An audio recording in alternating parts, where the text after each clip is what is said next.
Assalamualaikum warahmatullahi wabarakatuh. Kembali lagi sama Simple Girl, yaitu partner dari Simple Boy. Kali ini aku mau membacakan sebuah kisah dari Dinda asal Sumatera Selatan. Oke, langsung saja, inilah kisahnya. Halo, namaku Dinda. Aku asal Sumatera Selatan. Aku mau menceritakan pengalaman horor yang aku alami semenjak aku dan keluargaku menempati rumah baru. Kurang lebih sekitar 4 atau 5 tahun yang lalu, aku dan keluargaku pindah, sebut saja dari kota A ke kota B. Baru beberapa hari kami mendiami rumah baru itu. Aku merasa ada hal aneh di rumah ini. Aku merasa seperti ada yang mengawasiku setiap malam menjelang tidur.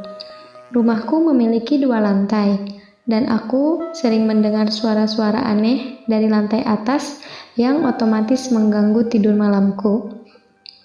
Aku memberitahu kedua orang tuaku tentang suara-suara aneh yang selalu aku dengar dari lantai atas. Tetapi orang tuaku bilang, palingan cuma tikus. Mungkin, gumamku. Karena memang lantai atas kami jadikan gudang. Hingga pada suatu malam, aku benar-benar tidak tahan lagi dengan suara-suara dari lantai atas yang selalu mengganggu jam tidurku.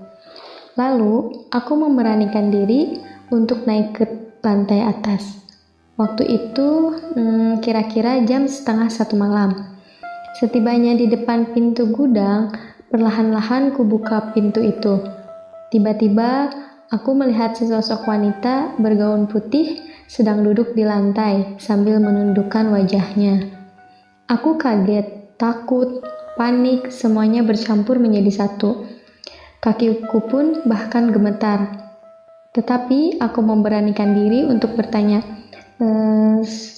siapa kamu? Namun, ia tidak menjawab pertanyaanku. Tiba-tiba, keberanianku seolah bertambah, dan bisa dibilang malah ada sedikit rasa jengkel karena dia tidak menjawab pertanyaanku. Aku pun bertanya sekali lagi, kamu siapa? Kamu punya mulut kan? Kenapa nggak jawab pertanyaanku? Dan kenapa kamu bisa masuk ke sini? Kamu masuk lewat mana? Ia masih tidak menjawab. Namun tiba-tiba ia berteriak dengan suara melengking. Seperti itu. Sontak aku menutup telingaku dengan kedua tanganku. Teriakannya benar-benar membuat telingaku sakit. Aku bertanya, kenapa kamu berteriak? Lalu ia malah menangis. Kamu kenapa nangis? Tanyaku yang tiba-tiba merasa kasihan kepadanya. Lalu dia menjawab sambil menatap tajam ke arahku. Aku ingin kamu. Aku akan menjadikanmu temanku selamanya. Ucapnya sambil berdiri. Sekarang aku bisa melihat wajah perempuan itu. Wajahnya putih pucat. Bahkan bukan hanya wajahnya, tetapi seluruh tangan dan kakinya pun berwarna putih pucat. Rambutnya panjang, lurus, hampir sepinggang. Kamu mau berteman dengan aku?